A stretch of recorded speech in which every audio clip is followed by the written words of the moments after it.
श्री गणेशाय नमः। ओम बृहस्पतये नमः। नमस्कार दोस्तों, स्वागत है आपका हमारे YouTube चैनल पर। दोस्तों, सप्ताह के चौथे दिन गुरुवार या वीरवार को भगवान बृहस्पति देव की पूजा का विधान है। बृहस्पति देवता को बुद्धि और शिक्षा का देव माना जाता है।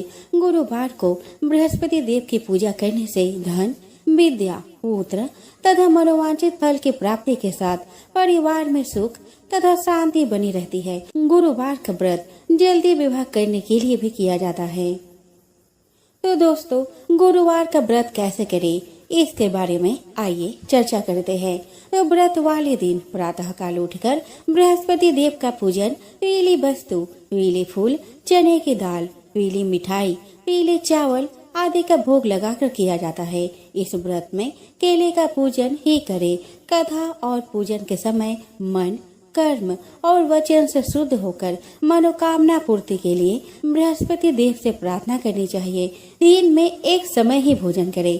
भोजन चने की दाल आदि का करें। नमक न खाए। पीले वस्त्र पहने।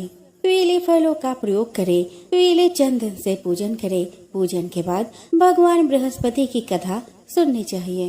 तो दोस्तों, अब आइए गुरुवार व्रत कथा का श्रवण करें। एक समय भारतवर्ष में एक प्रतापी राजा राज्य करता था। वह अत्यंत धर्मात्मा एवं दानी महापुरुष था। वह नित्य प्रति नियम पूर्वक मंदिर में पूजा और ब्राह्मण गुरुओं की सेवा किया करता था। उसके द्वार से कोई भी दुखी याचक निराश होकर नहीं लौटता था। राजा प्रत्येक बृहस्पतिवार को व्रत रखता और पूजन किया करता था। वह प्रत्येक दिन गरीबों की हर प्रकार से मदद करता था। राजा की रानी राजा के व्यवहार के बिल्कुल विपरीत थी। उसे यह सब पसंद नहीं था। उसे यह सब करने में आलस्य आता था। ना तो वह व्रत रखती और ना ही किसी गरीब की सहायता करती थी। राजा को भी यह सब करने से रोकते हुए कहती कि यह सब व्यर्थ के कार्य है। राजन, यह सब आपको शोभा नहीं देता। समय और धन का तुम दुरुपयोग कर रहे हो, जो एक राजा का कर्तव्य नहीं है। एक दिन राजा शिकार खेलने की इच्छा से वन को चला गया। पीछे महल में रानी और दासी थी। उसी समय गुरु महाराज बृहस्पति देव साधु वेश में रानी के द्वार पर पहुंचकर भिक्षा मांगने लगे। साधु की आवाज सुन रानी द्वार पर आ साधु से कहने लगी कि हे साधु महाराज, मैं इस दान पुण्य के कार्य से तंग आ चुकी हूँ। इस कार्य के लिए तो मेरे पति ही काफी है। मैं तो यह चाहती हूँ कि किसी तरह यह धन नष्ट हो जाए और मैं आराम से रह सकूं। साधु के वेश में बृहस्पति देव बोले कि हे देवी, तुम तो बड़ी विचित्र नारी हो। संतान और धन से कोई मनुष्य दुखी नहीं होता। इनको सभी चाहते हैं। पापी भी पुत्र और धन की इच्छा करते हैं। तुम्हारे पास धन की अधिकता है तो इस धन का सदुपयोग करो। भूखों को भोजन कराओ, पियाऊ लगवाओ, अनाथों अपाहिजों के लिए दान दो, ब्राह्मणों को दक्षिणा दो, धर्मशालाओं का निर्माण कराओ, कुआं, तालाब, बावड़ी, बाग बगीचे आदि का निर्माण कराओ और निर्धनों की सहायता करो।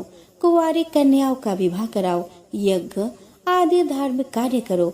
इस प्रकार के कर्मों को करने से आपके कुल का उत्थान होगा, उसकी कीर्ति फैलेगी एवं तुम्हें स्वर्ग की प्राप्ति होगी। लेकिन आलसी रानी को ये बातें प्रिय नहीं लगी। वह बोली कि हे साधु महाराज, मुझे ऐसा धन कदापि नहीं चाहिए जिसे मैं दूसरों को बांटती फिरूं तथा जिसके उपयोग में ही मैं अपना आरामदेह समय गंवाती रहा करूं।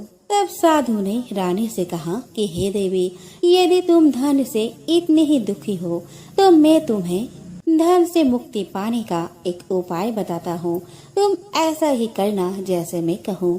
बृहस्पतिवार को घर गोबर से लिपना, अपने बालों को पीली मिट्टी से धोना, बालों को धोते समय स्नान करना, नाखून काटना, राजा से कहना कि वह हजामत बनवाए, भोजन में मांस मदिरा का प्रयोग करे, कपड़े धोबी से धुलवाना। इस प्रकार के कार्य को केवल 7 बृहस्पतिवार करने से तुम्हें धन से मुक्ति मिल जाएगी। यह कहकर साधु वेश में बृहस्पति देवता चले गए। रानी ने साधु के कहे अनुसार 7 बृहस्पतिवार तक ऐसा ही करने का निर्णय किया। साधु के कहे अनुसार करते हुए रानी को केवल 3 बृहस्पतिवार ही बीते थे कि राजा की सारी धन संपत्ति नष्ट हो गई। महल में भोजन के लिए अनाज नहीं रहा। तब दुखी होकर राजा रानी से कहने लगा कि हे रानी, मैं दूसरे देश में कुछ कमाने जाता हूँ, तुम यहाँ पर दासी के साथ रहो, क्योंकि यहाँ मुझे हर मनुष्य जानता है, मैं यहाँ कोई कार्य नहीं कर पाऊंगा। देश चोरी परदेश भीख बराबर है। ऐसा कहकर राजा दूसरे देश चला गया। वह रोज जंगल में लकड़ी काटता और शहर आकर बेच देता। इस तरह वो अपना जीवन यापन करने लगा। इधर राजा के बिना रानी और दासी दुखी रहने लगी। किसी दिन भोजन मिल जाता तो खा लेती और कभी भोजन उपलब्ध न होने पर केवल जल ही पीकर सो जाती। एक दिन रानी और दासी को 7 दिन भूखे ही व्यतीत हो गए। तो रानी दासी से बोली कि हे दासी, यहाँ पास ही के नगर में मेरी बहन रहती है जो बहुत धनवान है, तो उसके पास जा और 5 सेर अनाज मांग ला, उससे कुछ दिन तो भोजन मिलेगा। दासी रानी की बहन के पास पहुँची। उस दिन बृहस्पतिवार था और रानी की बहन पूजा में मग्न थी। दासी ने कहा कि हे रानी, मुझे आपकी बहन ने भेजा है, मुझे 5 सेर अनाज दे दो। दासी ने अपनी बात कई बार दोहराई तो रानी ने कोई उत्तर नहीं दिया, क्योंकि उस समय रानी बृहस्पतिवार की कथा सुन रही थी। जब रानी ने दासी को कोई उत्तर नहीं दिया तो वह अत्यंत दुखी हुई और उसे गुस्सा भी आया। वो वापस लौटकर अपनी रानी से बोली कि हे रानी, आपकी बहन बहुत ही धनी स्त्री है, वह छोटे लोगों से बात नहीं करती, वह धन के मद में चूर है। उसने मेरे कई बार आग्रह करने पर भी कोई उत्तर नहीं दिया, तो मैं वापस चली आई। रानी अपनी दासी को दुखी देखकर बोली कि हे दासी, इसमें उसका कोई दोष नहीं।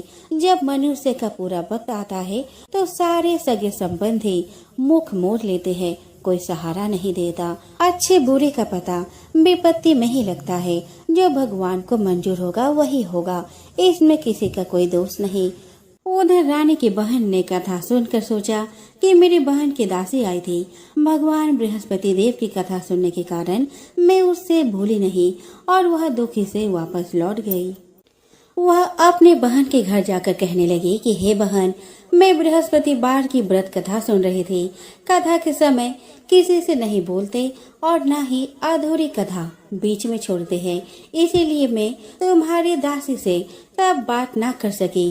कहो बहन, तुमने दासी को क्यों भेजा था? रानी अपने बहन से बोली कि बहन, हमारे घर में अनाज का एक दाना भी नहीं है, तुम तो सारी बात जानती हो। 7 दिन से हम भूखे हैं, इसीलिए मैंने अपने दासी को तुमसे 5 सेर अनाज लेने को भेजा था। रानी की बात सुनकर रानी की बहन बोली कि बहन, बृहस्पति देव सब मनोरथ को पूर्ण करने वाले हैं। देखो, शायद तुम्हारे घर में अनाज रखा हो। यह सुनकर दासी अंदर गई तो एक घड़ा भरा अनाज रखा मिला। उसे बड़ा आश्चर्य हुआ, क्योंकि उसने एक एक बर्तन देखा था, सारे बर्तन खाली थे। तो ये अनाज का भरा घड़ा यहाँ कैसे आ गया, यह सोचने लगी। उसने बाहर आकर रानी को बताया। बहन ने रानी और दासी को बताया कि घड़ा भर अनाज भगवान बृहस्पति देव की कृपा से आया है। यह सुनकर दासी ने रानी से कहा कि हे रानी, देखो, जब हमें अन्न नहीं मिलता तो हम कई रोज तक भूखे रहते हैं। अगर सप्ताह में एक दिन भूखे रहकर यदि 6 दिन भोजन मिले तो क्या बुराई है। आप अपनी बहन से व्रत की विधि पूछ लीजिए, हम भी व्रत को विधि पूर्वक करेंगे। दासी के आग्रह पर रानी ने अपनी बहन से बृहस्पतिवार के व्रत की विधि पूछी। उसकी बहन बोली कि हे बहन, बृहस्पति देव का व्रत बेहद सरल है। इस व्रत हेतु बृहस्पतिवार को चने की दाल व गुड़ से विष्णु भगवान की केले की जड़ में पूजा करते हैं और दीपक जलाते हैं। इस दिन पीले वस्त्र पहने और पीला भोजन करे। पहले कथा सुने। इस प्रकार गुरु बृहस्पति देव प्रसन्न होकर अन्न, धन और पुत्र देते हैं। व्रत और पूजन की विधि बताकर रानी की बहन अपने घर चली गई। रानी और दासी ने निश्चय किया कि वे बृहस्पतिवार का व्रत अवश्य करेंगे। जब बृहस्पतिवार आया तो उन्होंने व्रत रखा और वे गुड़साल में जाकर गुड़ चना बिन लाई और उससे केले की जड़ का पूजन किया। अब समस्या थी पीले भोजन की। पीला भोजन कहाँ से आए? दोनों बहुत दुखी हुई, परंतु भगवान बृहस्पति देव उनके व्रत से प्रसन्न हुए। वे एक साधारण व्यक्ति के रूप में 2 थालों में सुंदर पीला भोजन लेकर आए और दासी को देकर बोले कि हे दासी, यह भोजन तुम्हारे और रानी के लिए है, अतः तुम दोनों ये भोजन कर लो। रानी को भोजन के विषय में कोई जानकारी नहीं थी। दासी अपने रानी के पास जाकर बड़ी प्रसन्नता से बोली कि रानी जी, भोजन कर लो। रानी दासी से बोली, जा तू ही कर ले भोजन। दासी बोली कि हे रानी, एक व्यक्ति भोजन दे गया है। रानी बोली, वह व्यक्ति तेरे लिए भोजन दे गया है, जा तू ही कर ले भोजन। दासी ने कहा कि नहीं रानी, वह केवल मेरे लिए नहीं, हम दोनों के लिए 2 थालों में अत्यधिक स्वादिष्ट भोजन दे गया है। आइए भोजन ग्रहण कीजिए। दोनों ने गुरु बृहस्पति देव को नमस्कार कर भोजन प्रारंभ किया। उसके बाद वे प्रत्येक बृहस्पतिवार को विधि पूर्वक व्रत करने लगे।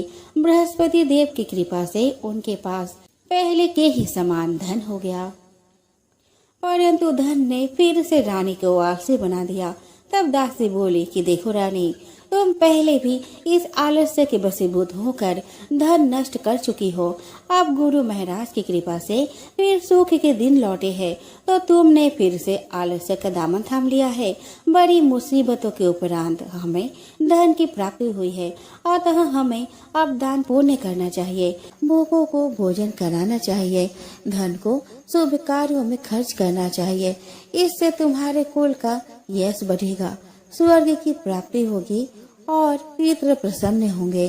दासी की बात मानकर रानी अपना धन शुभ कार्यों में खर्च करने लगी।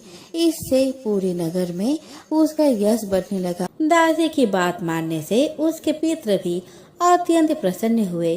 अपने अच्छे कर्मों और बृहस्पति देव के व्रत से रानी की बुद्धि ठीक हो गई। एक दिन रानी और दासी आपस में विचार करने लगे कि न जाने राजा किस हाल में है और किस दशा में होंगे। राजा की कोई भी खोज खबर उन्हें नहीं थी। उन्होंने राजा के लिए गुरु बृहस्पति देव से प्रार्थना की। गुरु महाराज रात में राजा को स्वप्न में दिखे और बोले कि हे राजन, उठ, तेरी रानी तुझे याद करती है, अपने देश लौट जा। राजा प्रातः काल उठकर अपने स्वप्न के विषय में विचार करने लगा। भगवान की बात याद कर उसने सोचा, लौटने हेतु कुछ धन तो होना चाहिए। आज तक मैंने किन किन मुसीबतों से अपने दिन व्यतीत किए हैं, यह मैं ही नहीं जानता। अपने बुरे समय को याद कर राजा रोने लगा। तभी वहां बृहस्पति देव साधु वेश में प्रकट हुए और राजा से बोले, हे लक्कड़हारे, तुम इस वीरान जंगल में क्या कर रहे हो? किस चिंता में इस तरह बैठे रो रहे हो? मुझे बताओ। साधु की बात सुन राजा हाथ जोड़कर बोला कि हे प्रभु, आप सब कुछ जानते हैं। इतना कहकर राजा ने साधु को अपनी संपूर्ण कहानी कहा सुनाई। साधु के रूप में भगवान उसके वचनों को सुन कहने लगे कि हे राजन, तुम्हारी पत्नी ने बृहस्पति देव के प्रति जो अपराध किया था, उसी कारण तुम्हारी यह दशा हुई है। अतः तुम अब चिंता छोड़कर बृहस्पति देव का व्रत करो। भगवान बड़े दयालु है, तुम्हारी अवश्य सुनेंगे। तुम चने की दाल, गुड़ व जल से भरे लोटे से केले की जड़ में बृहस्पति देव का पूजन करो, फिर कथा कहो या सुनो। भगवान बृहस्पति देव तुम्हारे कष्टों को हर कर तुम्हारी सभी मनोकामनाओं को पूर्ण करेंगे। साधु की बात सुनकर राजा बोला कि हे प्रभु, मुझे लकड़ी बेचकर भोजन करने के लिए भी पर्याप्त धन नहीं मिलता, तो मैं व्रत कैसे करूं? मुझे रात स्वप्न में अपनी पत्नी अत्यंत व्याकुल दशा में दिखाई दी थी। मेरे पास कोई साधन नहीं जो मैं उसका हाल जान सकूं। साधु भी नम्र वचनों से राजा से बोला कि हे राजन, तुम किसी बात की चिंता मत करो। बृहस्पतिवार के दिन तुम रोज की ही तरह लकड़ियां शहर में बेचने जाना। तुम्हें रोज से 2 गुना धन प्राप्त होगा। उस धन से तुम बृहस्पति देव का पूजन कर मुझसे सुनी हुई कथा कहना। भगवान बृहस्पति देव तुम्हारी सारी मनोकामनाएं पूर्ण करेंगे। साधु महाराज ने कथा शुरू की। बहुत समय पहले की बात है। एक नगर में एक निर्धन ब्राह्मण रहता था। वह संतानहीन था। वह प्रतिदिन पूजा पाठ करता था, परंतु उसकी स्त्री नास्तिक थी। ना तो वह स्नान करती थी और ना ही किसी देवता को पूजती थी। सुबह उठते ही भोजन करना उसकी दिनचर्या थी। अपनी पत्नी की इस आचरण से ब्राह्मण बहुत दुखी था। वह अपनी पत्नी को समझा समझा कर थक गया था, परंतु परिणाम वही ढाक के 3 पात रहे। ब्राह्मण की अर्चना से प्रसन्न होकर एक दिन भगवान ने ब्राह्मण को पुत्री प्राप्ति का वरदान दिया। 9वें मास ब्राह्मण के घर एक कन्या का जन्म हुआ। वह अपने पिता की छत्रछाया में बढ़ने लगी। वह कन्या अत्यंत धार्मिक प्रवृत्ति की थी। वह प्रातः उठकर भगवान विष्णु का जप किया करती थी। उसने बृहस्पतिवार के व्रत भी करने शुरू कर दिए थे। प्रातः पूजा कर स्कूल जाती तो मुट्ठी भर जौ सारे रास्ते पाठशाला तक डालती जाती और लौटते समय वही जौ स्वर्ण के हो जाते तो उन्हें बीन कर घर ले आती। उसका प्रतिदिन का यही नियम था। एक दिन वह सूप में उस सोने के जौ को साफ कर रही थी। उसकी माँ ने जब अपने लड़की को देखा तो बोली, हे पुत्री, सोने के जौ साफ करने के लिए सोने का ही सूप होता तो क्या ही अच्छा होता। दूसरे दिन बृहस्पतिवार था। वह कन्या व्रत रखकर पूजन कथा के समय बृहस्पति देव से प्रार्थना करने लगी कि हे महाप्रभु गुरुदेव, यदि मैं शुद्ध मन कर्म वचन से आपकी पूजा अर्चना करती हूँ तो आप मुझे सोने का सूप देने की कृपा करें। बृहस्पति देव उस बालिका की पूजा से प्रसन्न थे। उन्होंने उस कन्या की प्रार्थना स्वीकार कर ली। प्रतिदिन की तरह वो कन्या जौ बिखरती हुई चली। पाठशाला से लौटते समय उसे रास्ते में सोने का सूप पड़ा हुआ मिला। घर लौटकर सोने का सूप अपने माँ को दिखाकर वह सोने के जौ के दाने साफ करने लगी। उसी समय नगर के राजकुमार उसके घर के पास से गुजरा। उस सुंदर लड़की को सोने के सूप में जौ साफ करते देख राजकुमार उस पर मोहित हो गया। महल में लौटकर राजकुमार ने राजा से उस लड़की से विवाह करने की इच्छा प्रकट की तो राजा ने ब्राह्मण को महल में बुलाकर राजकुमार से उसकी लड़की के विवाह की बात कही। ब्राह्मण तैयार हो गया। धूमधाम से उस लड़की का विवाह राजकुमार से हो गया। दुल्हन बनकर ब्राह्मण की लड़की महल में चली गई। लड़की के चले जाने से ब्राह्मण फिर निर्धन हो गया। उसे कई कई दिन भोजन नहीं मिलता था। बहुत दुखी होकर ब्राह्मण एक दिन अपने लड़की के पास गया। अपने पिता से निर्धनता का समाचार सुनकर उसे बहुत सा धन देकर पिता को विदा किया। उस धन से ब्राह्मण कुछ दिन तो आराम से गुजर गए, लेकिन जल्द ही फिर भूखे मरने की हालत हो गई। ब्राह्मण अपने लड़की से धन लेने के लिए फिर महल में पहुंचा। लड़की ने पिता की बुरी हालत देखकर कहा कि पिताजी, आखिर आप कब तक मुझसे धन लेकर जीवन यापन करेंगे? आप कोई ऐसा उपाय क्यों नहीं करते जिससे आपका घर धन संपत्ति से भर जाए? ब्राह्मण ने कहा कि मैंने तेरी माँ को बहुत समझाया पर उसकी समझ में कुछ नहीं आता। उसका फूहड़ पर नष्ट हो तो घर की निर्धनता भी दूर हो जाए। तब कुछ सोचकर लड़की ने पिता से कहा कि पिताजी, आप कुछ दिनों के लिए माँ को मेरे पास छोड़ आओ। तब कुछ सोचकर ब्राह्मण पत्नी को लड़की के पास महल में छोड़ आया। लड़की ने अपने माँ से कहा कि माँ, तुम कल प्रातः उठकर स्नान आदि करके भगवान बृहस्पति देव की पूजा अवश्य करना। पूजा करने से तुम्हारी निर्धनता अवश्य दूर हो जाएगी। लेकिन उसकी माँ ने उसकी कोई बात नहीं मानी। तब क्रोधित होकर लड़की ने अपने माँ को एक कक्ष में बंद कर दिया। सूर्योदय के समय माँ को उठाकर जबरदस्ती उसे स्नान कराया और फिर मंदिर में ले जाकर भगवान बृहस्पति देव की पूजा कराई। कुछ दिनों तक ऐसा करने से माँ की बुद्धि में परिवर्तन हुआ और वह स्वयं बृहस्पतिवार का व्रत रखने लगी। उसके व्रत रखने से ब्राह्मण के घर में भगवान विष्णु की अनुकंपा से धन की वर्षा होने लगी। दोनों पति पत्नी धन संपत्ति पाकर आनंद पूर्वक जीवन यापन करते हुए विष्णु धाम को चले गए। इतना कहकर साधु अंतर्ध्यान हो गए। धीरे धीरे समय व्यतीत होने पर फिर वही बृहस्पतिवार का दिन आया। लकड़हारा जंगल से लकड़ी काट कर किसी शहर में बेचने गया। उसे उस दिन और दिन से अधिक पैसा मिला। राजा ने चना गुड़ आदि लाकर गुरुवार का व्रत किया। उस दिन से उसके सभी क्लेश दूर हो गए। परंतु जब दोबारा गुरुवार का दिन आया तो बृहस्पतिवार का व्रत करना भूल गया। इस कारण बृहस्पति भगवान नाराज हो गए। उस दिन उस नगर के राजा ने विशाल यज्ञ आयोजन किया तथा शहर में यह घोषणा करा दी कि कोई भी मनुष्य अपने घर में भोजन न बनाए न आग जलावे। समस्त जनता मेरे यहाँ भोजन करने आवे। इस आज्ञा को जो ना मानेगा उसे फांसी की सजा दी जाएगी। इस तरह की घोषणा संपूर्ण नगर में करवा दी गई। राजा की आज्ञा अनुसार शहर के सभी लोग भोजन करने गए, लेकिन लकड़हारा कुछ देर से पहुंचा। इसीलिए राजा उसको अपने साथ घर लिवा ले गए और ले जाकर भोजन करा रहे थे तो रानी की दृष्टि उस खूंटी पर पड़ी जिस पर उसका हार लटका हुआ था। वो वहाँ पे दिखाई नहीं दिया। रानी ने निश्चय किया कि मेरा हार इस मनुष्य ने चुरा लिया है। उसी समय सिपाहियों को बुलाकर उसको कारागार में डाल दिया गया। जब लकड़हारा कारागार में पड़ गया तो बहुत दुखी होकर विचार करने लगा कि न जाने कौन से पूर्व जन्म के कर्म से मुझे यह दुख प्राप्त हुआ है, और उसी साधु को याद करने लगा जो कि जंगल में मिला था। उसी समय तत्काल बृहस्पति देव साधु के रूप में प्रकट हुए और उसकी दशा को देखकर कहने लगे कि अरे मूर्ख, तूने बृहस्पति देव की कथा नहीं करी, इस कारण तुझे दुख प्राप्त हुआ है। अब चिंता मत कर, बृहस्पतिवार के दिन कारागार के दरवाजे पर 4 पैसे परे मिलेंगे। उनसे तू बृहस्पति देव की पूजा करना, तेरे सभी कष्ट दूर हो जाएंगे। बृहस्पतिवार के दिन उसे 4 पैसे मिले।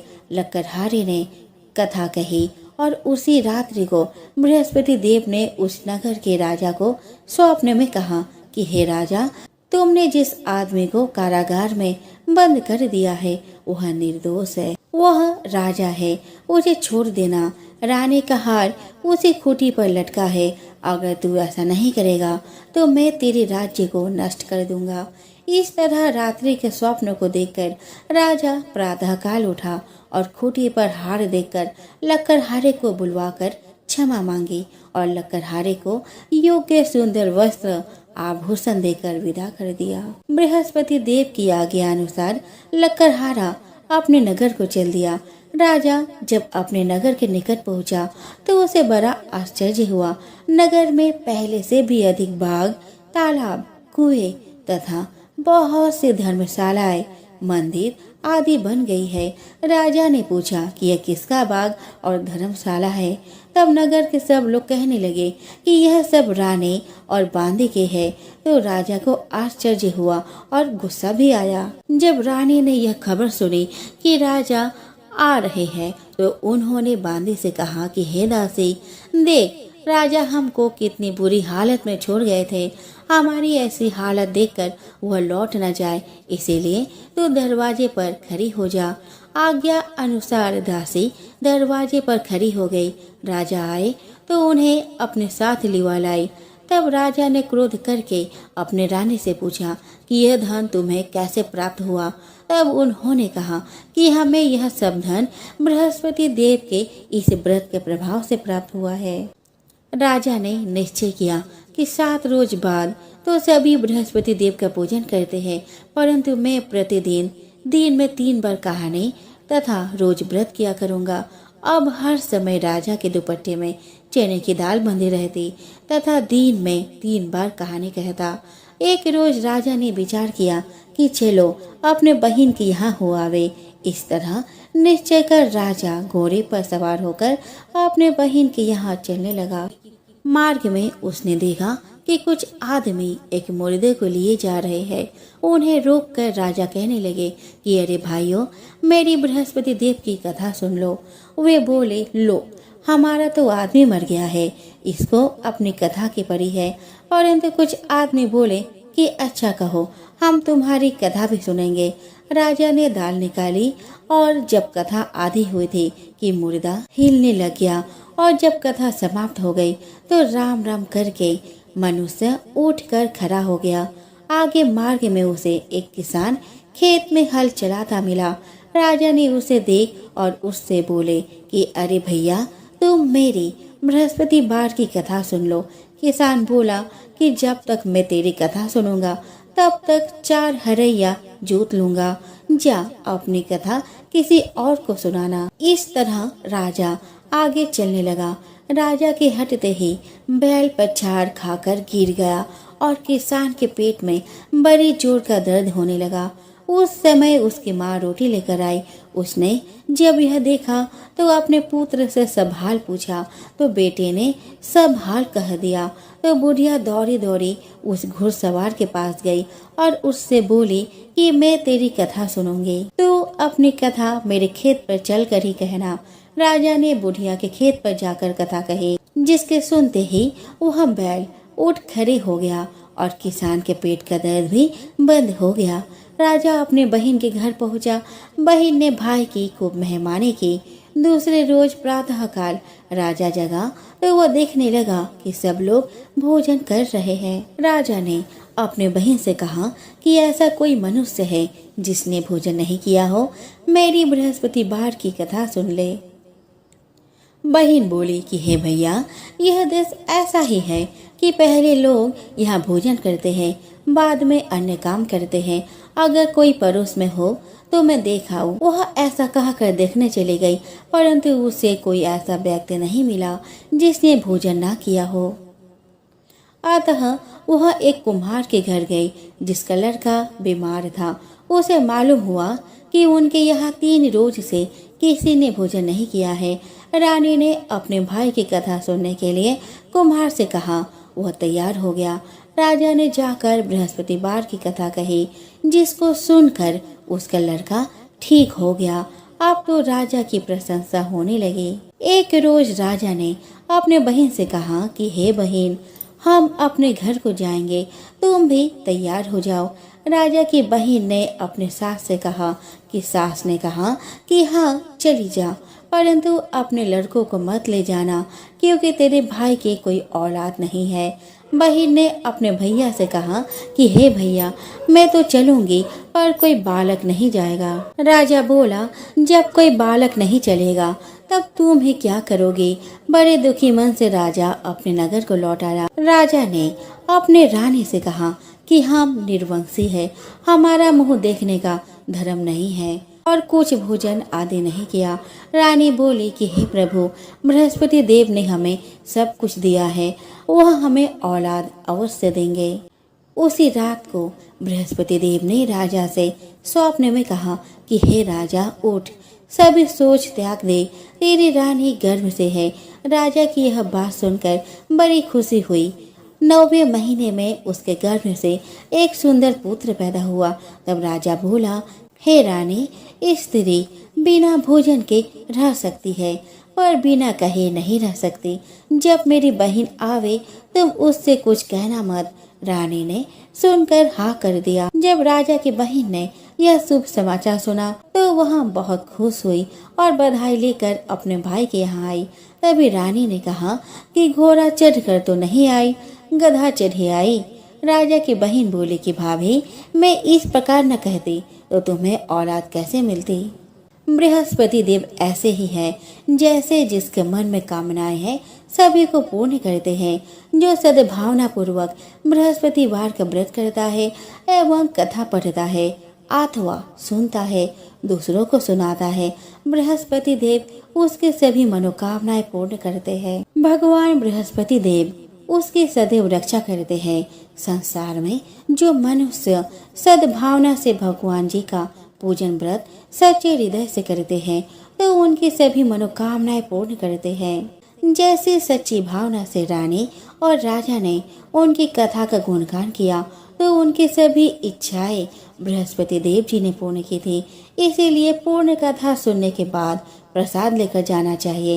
हृदय से उनका मनन करते हुए जयकारा बोलना चाहिए। तो बोलो बृहस्पति देव की जय, भगवान विष्णु की जय। चलिए दोस्तों, हम श्रवण करें श्री सत्यनारायण भगवान व्रत कथा का पहला अध्याय। श्री सत्यनारायण भगवान की जय। श्रीमन नारायण नारायण नारायण, भज मन नारायण नारायण नारायण। एक समय की बात है, नेमिषा अरण्य तीर्थ में सौनकादि 88,000 ऋषियों ने श्री सूत जी से पूछा कि हे प्रभु, इस कलि युग में वेद विद्या रहित मनुष्य को प्रभु भक्ति किस प्रकार मिल सकती है तथा उनका उद्धार कैसे होगा। हे मुनि श्रेष्ठ, कोई ऐसा तप बताइए जिससे थोड़े समय में ही पुण्य मिले और मनोवांछित फल भी मिल जाए। इस प्रकार की कथा सुनने की हम लोग इच्छा रखते हैं। सभी शास्त्रों के ज्ञाता सूत जी बोले, हे वैष्णवों में पूज्य, आप सभी ने प्राणियों के हित की बात पूछी है, इसीलिए मैं एक ऐसे श्रेष्ठ और व्रत के बारे में आप लोगों को जरूर बताऊंगा जिसके बारे में नारद जी ने लक्ष्मी नारायण जी से पूछा था और लक्ष्मीपति श्री हरि ने नारद जी से कहा था। अब आप भी इसे सुनिए। एक समय की बात है, नारद जी दूसरों के हित की इच्छा के लिए अनेकों लोकों में घूमते हुए मृत्यु लोक में जा पहुँचे। यहाँ उन्होंने अनेक योनियों में जन्मे सभी मनुष्य को अपने कर्मों के अनुसार पीड़ा झेलते हुए देखा। उनका दुख देखकर नारद जी सोचने लगे कि ऐसा क्या किया जाए जिससे निश्चित रूप से मानव के दुखों का अंत हो जाए। इसी विचार पर मनन करते हुए वह विष्णु लोक में गए। वहाँ वह नारायण की स्तुति करने लगे और बोले कि हे भगवान, आप अत्यंत शक्ति से संपन्न हैं, निर्गुण स्वरूप, सृष्टि के कारण भक्तों के दुख को दूर करने वाले हैं। आपको मेरा प्रणाम। नारद जी की स्तुति सुन विष्णु भगवान बोले कि मुनि श्रेष्ठ, आपके मन में क्या बात है उसे निसंकोच कहो। इस पर नारद मुनि बोले कि मृत्यु लोक में अनेक योनियों में जन्मे मनुष्य अपने कर्मों के द्वारा अनेक दुख से दुखी हो रहे हैं। हे प्रभु, आप तो ये बताइए कि वह मनुष्य थोड़े प्रयास से ही अपने दुखों से कैसे छुटकारा पा सकते हैं। तब श्री हरि बोले कि हे नारद, मनुष्य की भलाई के लिए तुमने बहुत उत्तम प्रश्न पूछा है। स्वर्गलोक और मृत्युलोक दोनों में एक दुर्लभ उत्तम व्रत है जो पुण्य देने वाला है। आज प्रेम वश होकर मैं उसे तुमसे कहता हूँ। श्री सत्यनारायण भगवान का व्रत अच्छी तरह विधान पूर्वक करके मनुष्य तुरंत ही यहाँ सुख भोग कर मरने पर मोक्ष पाता है। श्री हरि के वचन सुनकर नारद जी बोले कि उस व्रत का फल क्या है प्रभु, और उसका विधान क्या है। यह व्रत किसने किया था, इस व्रत को किस दिन करना चाहिए, आप सब कुछ विस्तार से बताएं। नारद जी की बात सुनकर श्री हरि बोले, दुख व शोक को दूर करने वाला, यह सभी स्थानों पर विजय दिलाने वाला है। मानव को भक्ति व श्रद्धा के साथ शाम को श्री सत्यनारायण की पूजा धर्म परायण होकर ब्राह्मणों और बंदियों के साथ करने, साथ ही यथाशक्ति अनुसार भक्ति भाव से भगवान का भोग लगाए, आरती गाए और ब्राह्मणों सहित बंधु बांधवों को भी भोजन कराए। उसके बाद स्वयं भोजन करे, कीर्तन भजन के साथ भगवान की भक्ति में लीन हो जाए। इस तरह से सत्यनारायण भगवान का यह व्रत करने पर मनुष्य की सारी इच्छाएं निश्चित रूप से पूरी होती है। इस कली काल अर्थात कली युग में मृत्यु लोक में मोक्ष का यही एक सरल उपाय बताया गया है। श्रीमन नारायण नारायण नारायण, भज मन नारायण नारायण नारायण।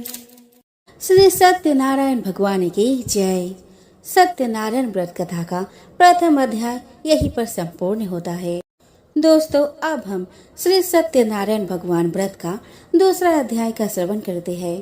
तो सूत जी बोले कि हे ऋषियों, जिसने पहले समय में इस व्रत को किया था उसका इतिहास कहता हूँ, ध्यान से सुनो। सुंदर काशीपुरी नगरी में एक अत्यंत निर्धन ब्राह्मण रहता था। भूख प्यास से परेशान वह धरती पर घूमता रहता था। ब्राह्मणों से प्रेम करने वाले भगवान ने एक दिन ब्राह्मण का वेश धारण कर उसके पास जाकर पूछा, हे विप्र, नित्य दुखी होकर तुम पृथ्वी पर क्यों घूमते हो? दीन ब्राह्मण बोला कि मैं निर्धन ब्राह्मण हूँ, भिक्षा के लिए धरती पर घूमता हूँ। यदि आप इसका कोई उपाय जानते हो तो बताइए। वृद्ध ब्राह्मण रूपी भगवान ने कहा कि सत्यनारायण भगवान मनोवांछित फल देने वाले हैं, इसीलिए तुम उनका पूजन करो। इसे करने से मनुष्य सभी दुखों से मुक्त हो जाता है। वृद्ध ब्राह्मण बनकर आए सत्यनारायण भगवान उस निर्धन ब्राह्मण को व्रत का सारा विधान बताकर अंतर्ध्यान हो गए। अगले दिन सुबह उठने के साथ ही उस बूढ़े ब्राह्मण ने मन में संकल्प किया कि सत्यनारायण का व्रत करूंगा, और फिर अपने नित्य कर्मों से फ्री होकर वो भिक्षा के लिए चल पड़ा। उस दिन उसे भिक्षा में बहुत सा धन प्राप्त हुआ। उसी धन से उसने परिवार के साथ भगवान श्री सत्यनारायण की पूजा की। इस व्रत के करने से कुछ दिन बाद उसके सभी दुखों और कष्ट दूर होने लगे और देखते ही देखते एक संपन्न और अनेकों संपत्तियों का मालिक बन गया। तब हर महीने की पूर्णिमा के दिन वे ब्राह्मण सत्यनारायण की पूजा करने लगा। इस प्रकार सत्यनारायण भगवान के इस व्रत को करके वह श्रेष्ठ ब्राह्मण सभी पापों और गरीबी से मुक्त हो गया और उसने एक दुर्लभ मोक्ष पद को प्राप्त किया। इस तरह से सत्यनारायण भगवान के व्रत को जो मनुष्य करेगा वह सभी प्रकार के पापों से छूटकर मोक्ष को प्राप्त होगा। जो मनुष्य इस व्रत को करेगा वह भी सभी दुखों से मुक्त हो जाएगा। सूत जी बोले कि इस तरह से नारद जी से नारायण जी का कहा हुआ श्री सत्यनारायण व्रत को मैंने तुमसे कहा है। विप्रो, मैं अब और क्या कहूँ? ऋषि बोले कि हे मुनिवर, संसार में उस विप्र को सुनकर और किस किस ने इस व्रत को किया, हम सब इस बात को सुनना चाहते हैं। इसके लिए हमारे मन में श्रद्धा का भाव है। सूत जी बोले कि हे मुनियों, जिस जिस ने इस व्रत को किया है वह सब सुनो। एक समय वही विप्र धन और ऐश्वर्य के अनुसार अपने बंधु बांधव के साथ इस व्रत को करने को तैयार हुआ। उसी समय एक लकड़ी बेचने वाला वृद्ध आदमी आया और लकड़ियां बाहर रखकर अंदर ब्राह्मण के घर गया। प्यास से दुखी वह लकड़हारा उनको व्रत करते हुए देख विप्र को नमस्कार कर पूछने लगा कि आप यह क्या कर रहे हैं तथा इसे करने से आपको क्या फल मिलेगा, कृपया करके मुझे भी बताएं। ब्राह्मण ने कहा कि सब मनोकामनाओं को पूरा करने वाला यह सत्यनारायण भगवान का व्रत है। इनकी कृपा से ही मेरे घर में धन धान्य आदि की वृद्धि हुई है। विप्र से सत्यनारायण व्रत के बारे में जानकर लकड़हारा बहुत प्रसन्न हुआ। चरणामृत लेकर वह प्रसाद खाने के बाद वह अपने घर गया। लकड़हारे ने अपने मन में संकल्प किया कि आज लकड़ी बेचने से जो धन मिलेगा उसी से श्री सत्यनारायण भगवान का उत्तम व्रत करूंगा। मन में इस विचार को ले बूढ़ा आदमी सिर पर लकड़ियां रखकर उस नगर में बेचने गया जहां उसे अपने लकड़ियों का दाम पहले से 4 गुना अधिक मिला। बूढ़ा प्रसन्नता के साथ पैसे लेकर सत्यनारायण भगवान की मूर्ति और व्रत की अन्य सामग्री लेकर अपने घर गया। वहां उसने अपने परिजनों को बुलाकर विधि विधान से सत्यनारायण भगवान का पूजन और व्रत किया। इस व्रत के प्रभाव से वह बूढ़ा लकड़हारा धन पुत्र आदि से युक्त होकर संसार के समस्त सुख भोग अंत काल में वैकुंठ धाम चला गया। श्रीमन नारायण नारायण नारायण, भजमन नारायण नारायण नारायण। श्री सत्यनारायण भगवान की जय। तो दोस्तों, यहाँ पर सत्यनारायण व्रत कथा का 2य अध्याय संपूर्ण होता है। चलिए दोस्तों, अब हम श्री सत्यनारायण भगवान व्रत कथा का 3रा अध्याय का श्रवण करते हैं।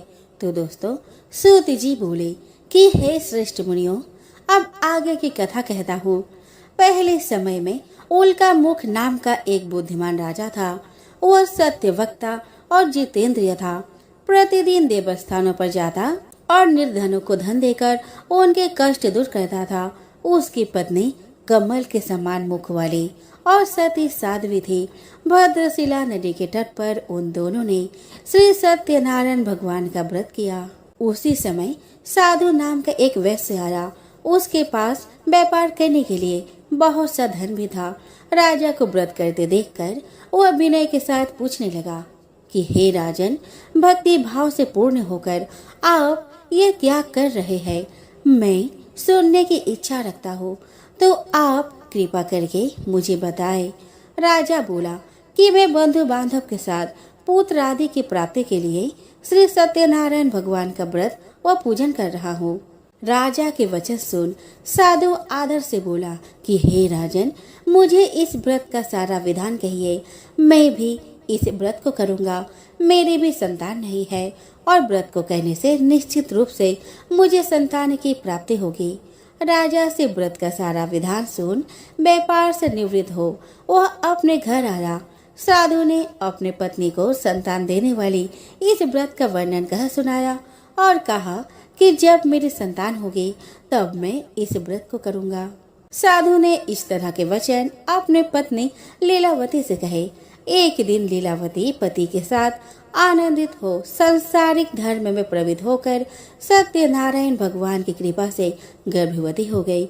10वें महीने में उसके गर्भ से एक सुंदर कन्या ने जन्म लिया। माता पिता ने अपने कन्या का नाम कलावती रखा। एक दिन कलावती की माँ लीलावती ने अपने पति को याद दिलाया कि आपने सत्यनारायण भगवान के जिस व्रत को करने का संकल्प किया था उसे करने का समय आ गया है। आप इस व्रत को करिए। साधु बोला, हे प्रिय, इस व्रत को तो मैं उसके विवाह पर करूँगा। इस प्रकार अपनी पत्नी को आश्वासन देकर वह नगर को चला गया। साधु ने एक बार नगर में अपने कन्या को सखियों के साथ देखा तो उसे लगा कि उसकी कन्या अब विवाह योग्य हो गई है और उसने कन्या के योग्य वर ढूंढना शुरू कर दिया। एक दिन वह साधु एक नगर में पहुंचा और वहां लड़के के सुयोग्य वानिक पुत्र को ले आया। सुयोग्य लड़के को देख साधु ने बंधु बांधवों को बुलाकर अपने पुत्र का विवाह कर दिया। लेकिन दुर्भाग्य की बात यह कि साधु ने अभी भी सत्यनारायण भगवान का व्रत नहीं किया। दोस्तों, होना क्या था, इस पर श्री भगवान क्रोधित हो गए और श्राप दिया। अपने कार्य में कुशल साधु बनिया जमाई को लेकर समुद्र के पास स्थित होकर रत्नासारपुर नगर में गया। वहां जाकर दामाद ससुर दोनों मिलकर चंद्रकेतु राजा के नगर में व्यापार करने लगे। एक दिन भगवान सत्यनारायण की माया से एक चोर राजा का धन चुरा कर भाग रहा था। उसने राजा के सिपाहियों को अपना पीछा करते देख चुराया हुआ धन वहां रख दिया जहां साधु अपने जमाई के साथ ठहरा हुआ था। राजा के सिपाहियों ने साधु वैश्य के पास राजा का धन पड़ा देखा तो वह ससुर जमाई दोनों को बांधकर प्रसन्नता से राजा के पास ले गए कि उन दोनों चोरों को हम पकड़ लाए हैं, आप आगे की कार्यवाही की आज्ञा दे। राजा की आज्ञा से उन दोनों को कठिन कारावास में डाल दिया गया और उनका सारा धन भी उनसे छीन लिया गया। तो दोस्तों, श्री सत्यनारायण भगवान के श्राप से साधु की पत्नी भी बहुत दुखी हुई।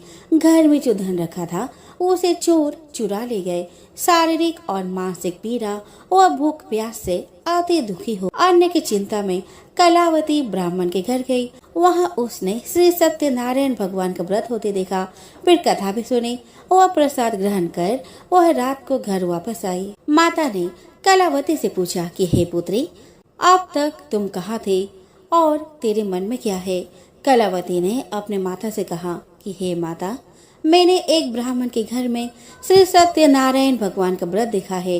कन्या के वचन सुन लीलावती भगवान की पूजन की तैयारी करने लगी। लीलावती ने परिवार और बंधुओं सहित सत्यनारायण भगवान का पूजन किया और उनसे वर मांगा कि मेरे पति और जमाई शीघ्र घर आ जाए और साथ ही यह भी प्रार्थना की कि हम सब का अपराध क्षमा करे।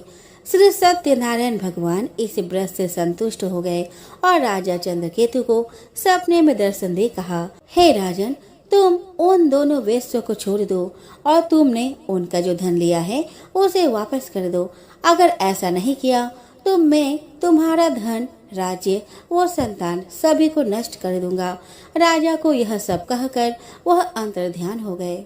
प्रातःकाल सभा में राजा ने अपना सपना सुनाया और फिर बोले कि उन दोनों को कैद से मुक्त कर सभा में लाओ।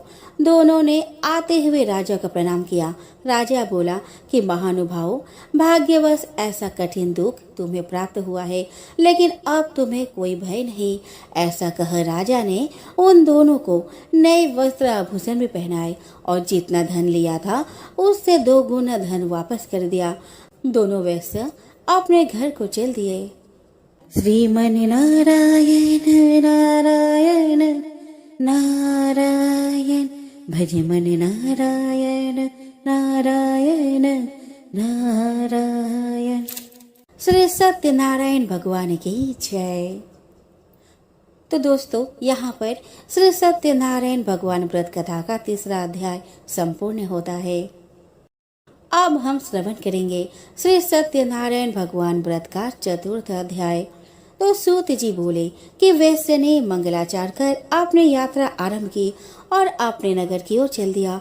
उनके थोड़ी दूर जाने पर एक दंडी वेशधारी श्री सत्यनारायण ने उनसे पूछा कि हे साधु, तेरे नाव में क्या है? अभिमानी वानिक हंसता हुआ बोला, हे दंडी, आप क्यों पूछते हो? क्या धन लेने की इच्छा है? मेरे नाव में तो बेल व पत्ते भरे हुए हैं। वैश्य के कठोर वचन सुन भगवान बोले कि तुम्हारा वचन सत्य हो। दंडी ऐसे वचन कहा वहाँ से दूर चले गए। कुछ दूर जाकर समुद्र के किनारे बैठ गए। दंडी के जाने के बाद साधु वैश्य ने नित्य क्रिया के पश्चात नाव को ऊंचे उठते देखकर अचंभा माना और नाव में बेल पत्ते आदि देखकर मूर्छित हो जमीन पर गिर पड़ा। वापस होश आने पर वह अत्यंत शोक में डूब गया। तब उसका दामाद बोला कि आप शोक न मनाए, यह दंडी का श्राप है, इसीलिए उनके शरण में जाना चाहिए, तभी हमारी मनोकामना पूरी होगी। दामाद का बात सुनकर वह दंडी के पास पहुंचा और अत्यंत भक्ति भाव नमस्कार कर बोला कि मैंने आपसे जो असत्य वचन कहे थे उनके लिए मुझे क्षमा कर दे। ऐसा कहकर रोने लगा। तब दंडी भगवान बोले कि हे वानिक पुत्र, मेरी आज्ञा से बार बार तुम्हें दुख प्राप्त हुआ है, तू मेरी पूजा से विमुख हुआ। साधु बोला कि हे भगवान, आपकी माया से ब्रह्मा आदि देवता भी आपके रूप को नहीं जानते, तब मैं अज्ञानी कैसे आपको जान सकता हूँ? आप प्रसन्न हुए। अब मैं सामर्थ्य के अनुसार आपकी पूजा करूँगा। मेरी रक्षा करो और नौका में धन भर दो। साधु वैश्य के भक्ति पूर्वक वचन सुनकर भगवान प्रसन्न हो गए और उसकी इच्छा अनुसार वरदान देकर अंतर्ध्यान हो गए। ससुर जमाई दोनों जब नाव पर आए तो नाव धन से भरी हुई मिली। फिर वही अपने अन्य साथियों के साथ सत्यनारायण भगवान का पूजन कर अपने नगर को चल दिए। जब नगर के नजदीक पहुँचे तो दूत को घर पर खबर करने के लिए भेज दिया। दूत साधु की पत्नी को प्रणाम कर कहता है कि मालिक अपने दामाद सहित नगर के निकट आ गया है। दूत की बात सुनकर साधु की पत्नी लीलावती ने बड़े हर्ष के साथ सत्यनारायण भगवान का पूजन कर अपने पुत्र कलावती से कहा कि मैं अपने पति के दर्शन को जाती हो तो कार्य पूर्ण कर शीघ्र आ जाना। माँ के ऐसे वचन सुनकर कलावती ने जल्दी में प्रसाद छोड़ अपने पति के पास चली गई। प्रसाद का अवज्ञा करने से श्री सत्यनारायण भगवान रुष्ट हो गए और नाव सहित उसके पति को पानी में डुबो दिया। कलावती अपने पति को वहां न पाकर रोती हुई जमीन पर गिर गई। नौका को डूबा हुआ देख और कन्या को रोता देख साधु दुखी होकर बोला कि हे प्रभु, मुझसे तथा मेरे परिवार से जो भूल हुई है उसे क्षमा करे। साधु के दीन वचन सुनकर श्री सत्यनारायण भगवान प्रसन्न हो गए और आकाशवाणी हुई कि हे साधु, तेरी कन्या मेरे प्रसाद को छोड़कर आई है, इसीलिए उसका पति अदृश्य हो गया है। यदि वह घर जाकर प्रसाद खाकर लौटती है तो इसे इसका पति अवश्य मिलेगा। ऐसी आकाशवाणी सुन कलावती ने वैसे ही किया जैसा आकाशवाणी के दौरान भगवान ने कहा और फिर प्रसाद ग्रहण करने के बाद जो वो वापस आई तो अपने पति के दर्शन करके अत्यंत प्रसन्न हुई। उसके बाद साधु अपने बंधु बांधव सहित श्री सत्यनारायण भगवान का विधि विधान से पूजा किया और इस लोक का सुख भोग वह अंत में स्वर्ग जाता है। श्रीमन नारायण नारायण नारायण भज मन नारायण नारायण नारायण। तो दोस्तों, यहाँ पर श्री सत्यनारायण भगवान का चौथा अध्याय समाप्त होता है। बोलो श्री सत्यनारायण भगवान की जय। चलिए दोस्तों, अब हम श्रवण करते हैं श्री सत्यनारायण भगवान व्रत कथा का 5वां अध्याय। तो सूत जी बोले कि हे ऋषियों, मैं और भी एक कथा सुनाता हूँ, उसे भी ध्यान पूर्वक सुनो। प्रजा पालन में लीन तुग्नध्वज नाम का एक राजा था। उसने भी भगवान का प्रसाद त्याग कर बहुत ही दुख भोग किया।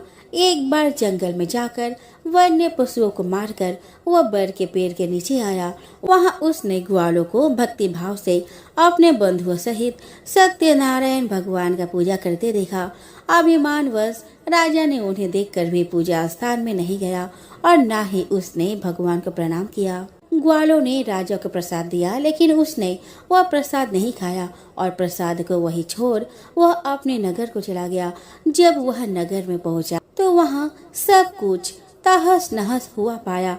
तो वह शीघ्र ही समझ गया कि यह सब भगवान के अनादर का ही परिणाम है।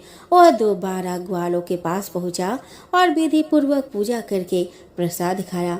तो श्री सत्यनारायण भगवान की कृपा से सब कुछ पहले जैसा हो गया।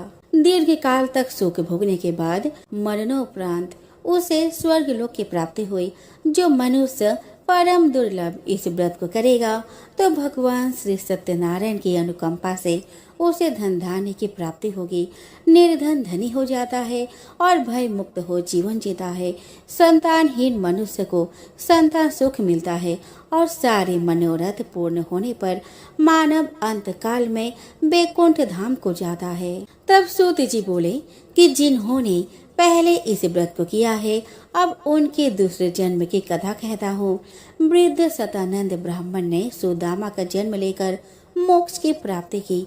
लकड़हारे ने अगले जन्म में निषाद बनकर मोक्ष प्राप्त किया। उल्का मुख नाम का राजा दशरथ होकर बैकुंठ को गए। साधु नाम के वैश्य ने मोरध्वज बनकर अपने पुत्र को आरे से चीरकर मोक्ष पाया। महाराज तुग्नध्वज ने स्वयंभू होकर भगवान में भक्ति युक्त हो कर्म कर मोक्ष पाया। कथा सुनने के बाद सभी ने श्री हरि का झुक कर प्रणाम किया। तो दोस्तों, यहाँ पर श्री सत्यनारायण व्रत कथा का 5वां अध्याय संपूर्ण होता है। तो प्रेम से बोलो श्री सत्यनारायण भगवान की जय। श्रीमन नारायण नारायण नारायण भज मन नारायण नारायण नारायण। ओम जय बृहस्पति देवा, जय जय बृहस्पति देवा। छीन छीन भोग लगाओ कदली फल मेवा। ओम जय बृहस्पति देवा। तुम पूर्ण परमात्मा, तुम अंतर्यामी। जगत पिता जगदीश्वर, तुम सबके स्वामी। ओम जय बृहस्पति देवा। चरणामृत निज निर्मल, सब पातक हरता। सकल मनोरथ दायक, कृपा करो भरता। ओम जय बृहस्पति देवा। तन मन धन अर्पण कर, जो जन शरण परे। प्रभु प्रकट तब होकर, आकर उद्धार करे। ओम जय बृहस्पति देवा। दीन दयाल दयानिधि, भक्त हितकारी। पाप दोष सब हरता, भव बंधन हारी। ओम जय बृहस्पति देवा। सकल मनोरथ दायक, सब संशय हारो। विषय विकार मिटाओ संतन सुखकारी। ओम जय बृहस्पति देवा। जो कोई आरती तेरी प्रेम सहित गावे, जेठानंद आनंद कर सो निश्चय पावे। ओम जय बृहस्पति देवा।